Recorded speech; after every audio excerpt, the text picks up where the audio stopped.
and welcome to my channel. My name is Aalyn and this is my first video on this channel. I did actually have a YouTube channel many years ago, 10 years ago now, which is crazy to say. But that was like a makeup YouTube channel. I'm not going to tell you what it's called because it's slightly not embarrassing, but we just don't need to go back there. July of 2024, I just got super into reading and I started watching loads of YouTube channels, just, you know, absolutely devouring everyone's book content. And I was like, you know what? I really loved having a YouTube channel. For the brief time that I did, I think it was like a year, my channel never got very big, but I loved doing it. Like I just loved being able to talk about something that I was really interested in to an audience that liked that stuff too. And I don't have that many friends that are super into books. So I thought, why not start another channel? Who knows if anyone's ever gonna watch this, but if you are watching this, then welcome, hello. A little bit of background about my, I guess, reading journey, if you want to call it that. So I used to read basically only classics up until very recently. So I read just classics. So my favorite was Fitzgerald. I read Hemingway and Dickens. I did enjoy it. But I would only read maybe like 3 books a year, if that. Like I wasn't a reader. But I did like books when I read them. Then I got really into nonfiction books. On my bookshelf, I have tons of nonfiction books. They are all from my book club that I have at work. So I'm a video producer. I work for a video production company. I'm actually a project manager now. We had this book club. We still kind of have it, but no one ever reads the books. But I actually really got into just reading a book a month for this book club. We didn't really talk about the books. It wasn't a big deal, but it was kind of in the back of my mind, like, oh, I kind of like this. One of my favorite things to do is go to coffee shops and discover new coffee shops. I live in Edinburgh and it has some absolutely amazing coffee shops. So I got really into going to coffee shops and reading a book. But last year, so 2024, around July, I don't know how this happened, but I suddenly got super into watching booktubers and people talking about books on TikTok and YouTube. And I was like, you know what? I really loved making videos when I did have a channel. I'm not like massively into the makeup world anymore. I was super into it. I have a little bit of an addictive personality. So when I get into something, it's like, I go down like a rabbit hole of just that topic. And I was massively into makeup at the time. But at the moment, it is books and hopefully it will be for a while. So as long as that is still the case, this is what I'm going to be doing. So welcome to my book channel. Today, I thought I would go through the books that I read. I was going to go through just everything that I read last year, which to be honest is not a lot because like I said, I'm literally just getting into this. So you're like here at the beginning of my reading journey, pretty much. I thought I would just do the books that I read in December. I read 4 books in December, which for me, that feels like a lot of books. Astoundingly, maybe not astoundingly, but I have 3 5-star books in December. 3 out of the 4 were 5 stars. And that's potentially because I'm just getting into reading again. So I just think everything's amazing. So we'll see if these continue to be 5 stars down the track. I do want to read all of them again at some point just because I want to know if they actually are 5 stars or if it's just because I'm literally just getting into reading. The first book I read in December was actually part of a book club I just joined here in Edinburgh. We've only had 2 so far. I've been to the second one because when I joined up, the first one was literally like 2 days away and I hadn't read the book. The first book they read was The Nightingale by Kristen Hanna, which I really want to read because I've heard amazing things about it. But I didn't read that because I had 2 days to read it and I hadn't signed up and everything. So I went to the second book club, which we read Blue Sisters by Coco Mellors. So I believe this is her second book. I haven't read her first book. And honestly, this was a little bit out of my comfort zone because I'm not normally a sort of contemporary fiction person. I wouldn't normally have picked this up if it wasn't for the book club, but I'm so glad I did because I loved this. I gave this 5 stars. I really loved the writing in this, like her descriptions, her way of describing people especially. Like I just love how the characters just feel so real to me And even if you can't connect to their actual stories and their personalities, like I didn't really feel like I massively connected to any of them on like a relatability level, but I did feel like I really got a window into these people, and it felt like I was reading about real people, which was just beautiful. So the story is basically about these three sisters. They had another sister who unfortunately passed away the year before. So this is following them the year after her death. It's about addiction and it's about self-sabotage. They go into some really sort of quite dark topics, but it doesn't feel, it's not traumatizing, but it does go through, like I would say probably check the trigger warnings for this. I also think this is a fantastic representation of endometriosis, which I honestly didn't know really anything about. But it really goes into the struggles that people go through, that women go through who have endometriosis, which I had no idea about, honestly. So I found it really insightful. I also loved the ending. I think I was expecting something different at the end. I won't tell you what happens, but I was expecting a different ending. It looked like it was going to go one way, and then it didn't. And I was actually really happy because it just felt like it tied it all up so nicely. And yeah, I feel like there was a lot of darkness in this, but you kind of come away feeling hopeful and feeling light and like there's hope for people in this situation. Yeah, I really loved this. I thought it was really, really beautiful. And yeah, I will be definitely looking out for more books that she writes. The second book I read in December was Legends and Lattes, which if you know anything about cozy fantasy, you will definitely have heard of this. It is like the quintessential cozy fantasy book. I liked this. I did really like it. I gave it 4 stars. The only thing I would say is it didn't give me enough warm and fuzzy feelings, which I feel like it should have, because it's basically about an orc. She has this whole life of adventure and, you know, death and destruction behind her, and she decides to open a coffee shop. And she goes to this little town, she opens this coffee shop, and she kind of gets to know all of the people in the village, and some of them come and work for her. I did find it cozy, but I would say I found it slightly irritating. If you've read this, you'll know what I mean, but everything she adds to the menu is like, we've never heard of this before. Oh my goodness, what is coffee? What is, what is a croissant? What is like, I don't know if they have croissants, but like everything, like cinnamon roll. It's like, oh, I've never heard of this cinnamon thing before.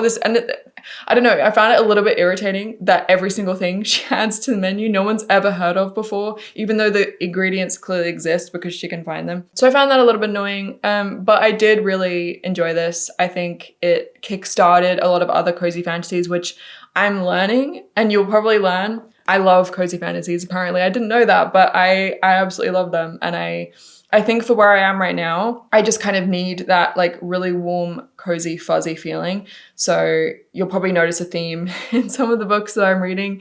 But yeah, I did like this one. I wouldn't probably read it again, but I would recommend it if you like cozy fantasy because it is cozy. It's just a little bit annoying. The third book I read in December was The Enchanted Greenhouse. Now, I was so excited to read this. I read The Spell Shop back in, I think it was July that I read The Spell Shop, and I absolutely loved it. I think it's probably one of my favorite books, which is crazy, because not much really happens. It's very low stakes, but oh my gosh, the descriptions of the island and the beauty and the flowers and it's just, the vibes are absolutely exquisite, 10 out of 10. So I was very, very highly anticipating reading this, and I bought it at the same time, but because it's wintry, which you'll kind of see from the cover, it's very, very wintry. It's set entirely during winter, so it's like the perfect book for this time of year. So I was waiting until winter to read this, and I'm glad I did because it was just the vibes, so good, so good. I didn't like it quite as much. I still gave it 5 stars, but I didn't like it as much as The Spell Shop. I just felt like, I don't think I liked the romance side of it. The romance is like not really the main point, but it is there. It's definitely a subplot of romance. And I didn't like it as much as the first book. I also felt like I'd read it all before. So because I'd read The Spell Shop before, I think if I read this first, I would have absolutely eaten this up and loved this. But I think because I'd read The Spell Shop, I was like, okay, it's the same story. It's literally the same thing, which is fine. Like I enjoy reading it again, and I probably will read it again next December, next winter, and I will definitely be reading The Spell Shop again because I absolutely loved it. So if you love cozy fantasy, if you love just the descriptions, oh my gosh, the descriptions of the greenhouses, because it's basically about, I haven't told you what it's about, but it's about this girl who basically gets turned into a statue, and she's mentioned in The Spell Shop, and this is her story. So I was really excited when I finished reading The Spell Shop that we were getting the story of Kaz's creator. So Kaz is like a little spider plant that's like a sentient spider plant. It's adorable. But this is about the woman, the librarian who created him, who gets turned into a statue. And it turns out she gets unstatuified on this island, this wintry island with a gigantic magical greenhouse. And essentially the greenhouse was created by this sorcerer who has passed away. So the greenhouse is slowly decaying, it's slowly failing. I think at one point it says there are 360 something greenhouses in the greenhouse, and all of them are unique, all of them are different, they have different vibes. One of them's like an aquarium sort of thing, which has like a turtle in it. One of them has like little tiny woodland creatures, like miniature like deer and like little woodland creatures. One of them has a maze with these dragons that fly around and pollinate the flowers. It's absolutely adorable. So her job, even though she's not a sorcerer and she doesn't know magic, her job is to basically save the island, save the greenhouses. There's a bit of romance in there. Like I said, there's an adorable cat.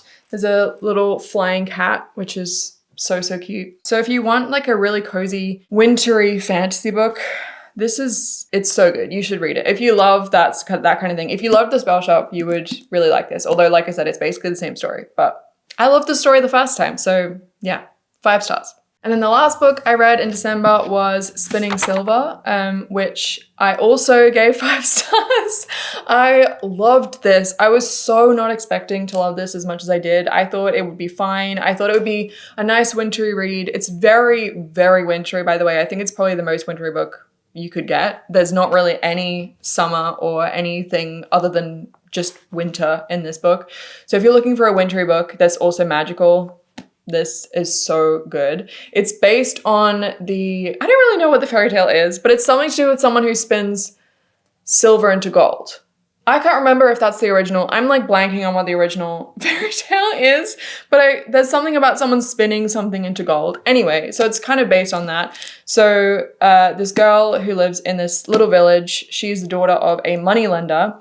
They are a Jewish family, and there's quite a lot of Jewish perspective in this, which was really, really interesting. I wasn't expecting that. But she's part of a Jewish family, and her father is a moneylender, but he's a terrible moneylender. He basically just lets everybody in the village walk all over him. He doesn't really collect the money ever. He just kind of lets everybody have it. So they're incredibly poor. And one day she's like, you know what, I've had enough of this. Everyone in this village has our money that we lent to them, which they owe us back. So she goes out and collects the money, and then she basically becomes the money lender. Everybody hates her. Everybody hates her family. They become fairly well off, not super wealthy, but they become fairly well off. And so she brags to her mother that she can turn silver into gold because she gets the silver from the townspeople and she takes it to the big town, the town of Viznia, and she exchanges it for other goods that she then gets gold from, basically. So she turns silver into gold. And this magical being called the Starrick Lord overhears this in the forest, and he basically challenges her to turn silver to gold. And then the story kind of goes on from there. But so much happens in this. There's a fight between the Starrick Lord and a demon, and the demon gets like unleashed in the Starrick Kingdom, and it's so much happens, and I was not expecting so much drama and so much adventure in this book. I just kind of thought it would be another kind of cozy book, but like it's actually, I would say it is cozy, but it's verging on just fantasy. Actually, I wouldn't even say it was cozy. I don't know how cozy this is because it's not a lot of good stuff happens. times, but oh my gosh, I was so invested. I was like eating this up. I read this in literally like a few days over Christmas, and I really, really loved this. The descriptions, again, I think I'm realizing I love descriptions of beautiful places and beautiful things. The descriptions of the Starrick Kingdom, which is all ice. There's this massive like ice mountain, ice castle. And the descriptions of that is just so, so good. So if you love winter, if you love wintry reads, which I love winter, it's one of my favorite seasons, definitely pick this up. This was so, so good. Okay, I've been recording for a while. I didn't expect to be talking for this long, but just to end out the video, I wanted to quickly go through the books that I'm going to be reading in winter. So these are my winter. This is my winter TBR. I have a couple of other ones coming. One of them is for the book club that I mentioned. It's called Fundamentally, which again, a book that I would never have picked up. It's a contemporary read. So that should be arriving today. And then I also have Shield of Sparrows arriving today as well, which is another book club I'm part of on Fable. If you watch Aalyn Reads on YouTube, that's her book club. So yeah, I am excited to be reading that. But these are the other books that I picked because they kind of felt like that wintry vibe. I'm definitely a mood reader, a vibe reader.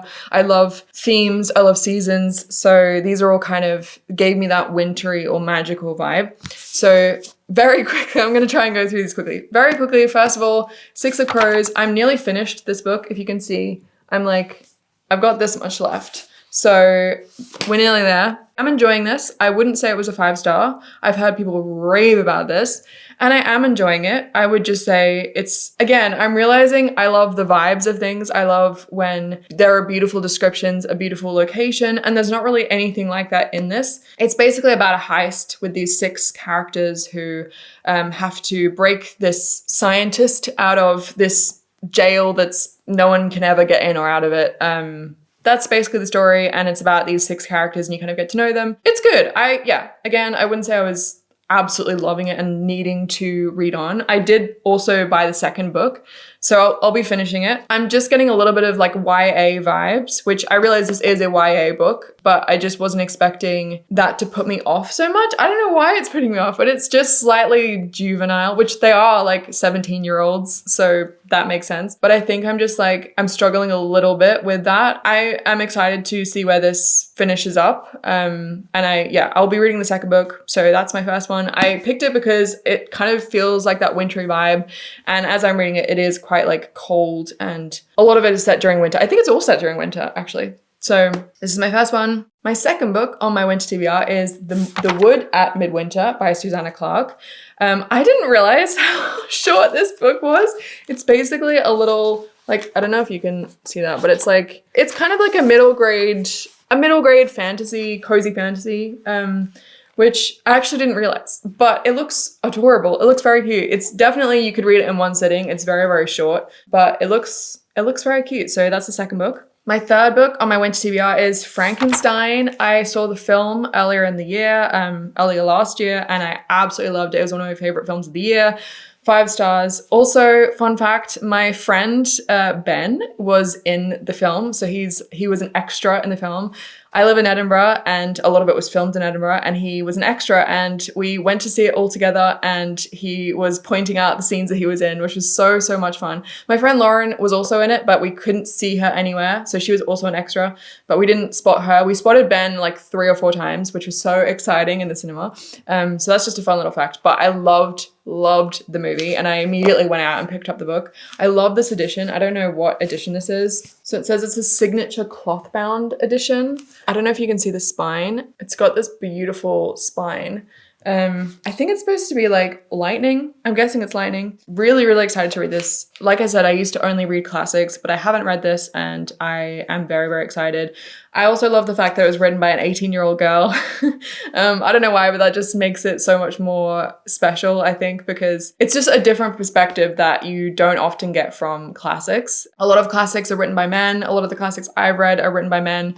And I'm just excited to read a classic by a female author. So this is my next book on my winter TBR. Next up, we have Beartown by Frederick Backman. I've heard so many things about this book. I've heard it is slightly traumatizing, so I'm a little bit scared to read it. I think I'm probably going to read it towards the end of January, February, towards the end of winter, because it's kind of the darker side of winter, I guess. So all I know is something happens in this town, some traumatic event happens, and the book is basically about how the town deals with the trauma. That's all I know. I don't know anything else, and I don't think I'm going to read anything else about it. I'm just going to get stuck into it. So wish me luck. The 5th book on my winter TBR is Emily Wilde's Encyclopedia of Fairies. Again, I've been so excited to read this. I also bought this back in around July because I thought it was like a spring themed book. I thought it would be very spring summer coded, but apparently it's all set in winter. So I kind of had to push this to my winter reading list, but I'm so excited. Again, cozy fantasy. I've read a few cozy fantasies this year and absolutely adored them. So I feel like I'm gonna absolutely love this. So I'm very, very excited. The 6th book on my winter TBR is A Winter's Promise by Christelle Dabos, something like that. I don't know that much about this, but I was so intrigued by the cover. On the back, it says, a mix of awkward misfit and misunderstood genius, Ophelia cares little about appearances or other people's opinions of her. She possesses 2 special gifts, a talent for reading the past of objects and the ability to travel through mirrors. Her peaceful existence on Anima is interrupted when she is promised in marriage to the taciturn? I never know how to pronounce that word. I'm going to say taciturn. Thorn, a member of a powerful clan from a cold and distant Ark. So I think the Ark is the little city, floating city thing. I think this is a YA book, so I'm not sure how much I'm going to like this, given my reaction to Six of Crows, but we will see. I'm excited because the vibes look high. And again, I'm realizing that's very important for me to have immaculate vibes. And it looks very wintry. I think this is part of a series. Yeah, it says book 1. So who knows I don't know how many other books that are in the series. I don't know if I will be continuing on, but I've just heard this is a lovely wintry read. So that is the next book on my winter TBR. And the final book on my winter TBR is Watermoon. And this is by Samantha Soto Yambao. This isn't specifically winter. I don't think it's set during winter, but it looks so magical. I adore Studio Ghibli, and I've heard this is like very Studio Ghibli coded. So I'm very, very excited to read this. So it says, on a back street in Tokyo lies a pawn shop, but not everyone can find it. Most will only see a cozy ramen restaurant, and just the chosen ones, those who are lost, will find a place to pawn their life choices and deepest regrets. So yeah, it's about a pawn shop, and all I know is there's lots of adventure, there's lots of whimsy and magic. So I picked this up a lot earlier in the year. I picked it up in summer, but it just didn't give me summer vibes. So yeah, I'm going to be reading this in winter. And that is all the books I have on my winter TBR. That's all of my favorites from December and a little bit about me. I really hope you enjoyed this video. I have no idea where this channel is going. I don't know how often I'm going to be releasing videos or what kind of videos. I know they're going to be book related. I'm just excited to be starting out on YouTube again. So if you want to be part of my journey, please subscribe. And also in the comments, let me know what other videos you want to see. I was thinking maybe doing like a newbie tag. I've seen some people do that. If you want me to do a newbie tag, I can let you know a little bit more about me. I've kind of gone into it a little bit in this video, but I can make one dedicated to that if you would like to see that. Thank you so much for watching, and I will see you next time.